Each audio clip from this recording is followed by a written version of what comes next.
ओम नमो नारायणाय। भगवद गीता अध्याय 1 श्लोक 2।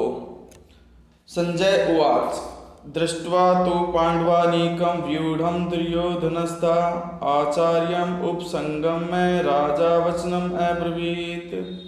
भावार्थ, संजय ने कहा, पांडव सैन्य की व्यूह रचना देखकर राजा दुर्योधन ने आचार्य द्रोण के पास जाकर ये वचन कहे। इस श्लोक में क्या है कि जो दुर्योधन है, जब युद्ध के मैदान में वो पांडव सेना की व्यूह रचना को देखता है तो उसे देख करके उसके मन में जो कोलाहल होता है उसको व्यक्त करने के लिए वो पहले अपने आचार्य द्रोण के पास जाता है और वो उनसे कहता है कि पांडवों के इस सेना की जो व्यूह रचना है आप उसको देखिए। अब इसमें जो चरित्र आया है दुर्योधन के बारे में हम सभी जानते हैं कि वो पांडवों से बहुत ज़्यादा चिढ़ता था, नफरत करता था और वो उनके राज्य को पूरी तरह से हड़पना चाहता था, जिसकी वजह से ये महाभारत का युद्ध ही हुआ था। लेकिन हमें दुर्योधन के जन्म का वृत्तांत भी समझना होगा, क्योंकि जन्म से ही जुड़ा हुआ है गर्भ संस्कार। क्योंकि उसके अंदर जो ये इच्छा पैदा हुई, उसके अंदर जो ये चीज़ें आई, ये कहीं ना कहीं उसकी माँ की वजह से उसके अंदर आई।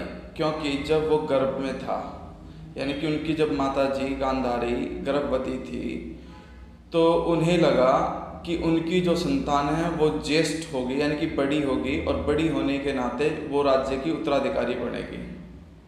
लेकिन क्या होता है कि जो प्रसव पीड़ा का समय है वो गुजर जाता है और दुर्योधन का जन्म कुछ लेट हो जाता है, जिस वजह से उसे बड़ा गुस्सा होता है और उस गुस्से में गांधारी अपने पेट पर एक बहुत जोर का मुक्का मारती है, जिसकी वजह से उसका गर्भपात हो जाता है। अब वो जो मांस का जो टुकड़ा था जो गर्भपात की वजह से गिरा, उसे किसी तरह से वो ढक करके बाहर फेंकवाने की कोशिश करती है। लेकिन तभी महर्षि व्यास को इस बात का अंदेशा हो जाता है और वो वहाँ आ जाते हैं और वो गांधारी को समझाते हैं और वो गांधारी को आदेश देते हैं कि 100 देसी घी के घड़ों का इंतज़ाम करो। वो 100 देसी घी के घड़े का इंतज़ाम करती है और महर्षि वेद व्यास उस मांस के टुकड़े से जो गर्भपात हुआ था उसके 100 टुकड़े करते हैं और हर एक घड़े में एक एक टुकड़ा डाल देते हैं।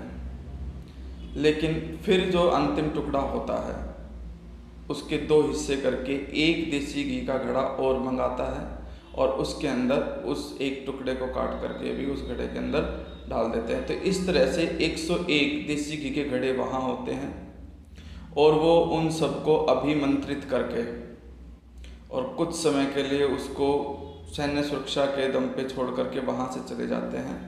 और फिर समय के साथ जब वापस आते हैं कि जो उनका जो समय था ताकि शिशु का जन्म हो सके, तो उस समय वो आते हैं और सबसे पहले घड़े से वो एक शिशु को पाते हैं और उस शिशु का नाम रखते हैं दुर्योधन।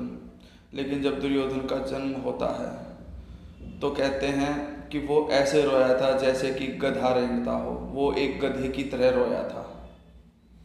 और उस समय काफ़ी कुछ विनाश के सूचक, जैसे कि बहुत सारी लोमड़ियाँ, गीदड़ वगैरह तेज़ी से रोने लगे थे, अंधकार सा छा गया था, कोलाहल सा हो गया था।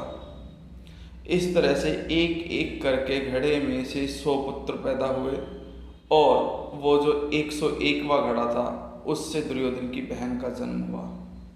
तो ये दुर्योधन के जन्म की कथा है। लेकिन इसमें जो दुर्योधन के अंदर जो संस्कार संचित हो चुके, उन संस्कारों में वो संस्कार सबसे ज़्यादा प्रबल हुए जो गांधारी ने गर्भ के समय सोचे थे कि मेरा बेटा राजा बनेगा।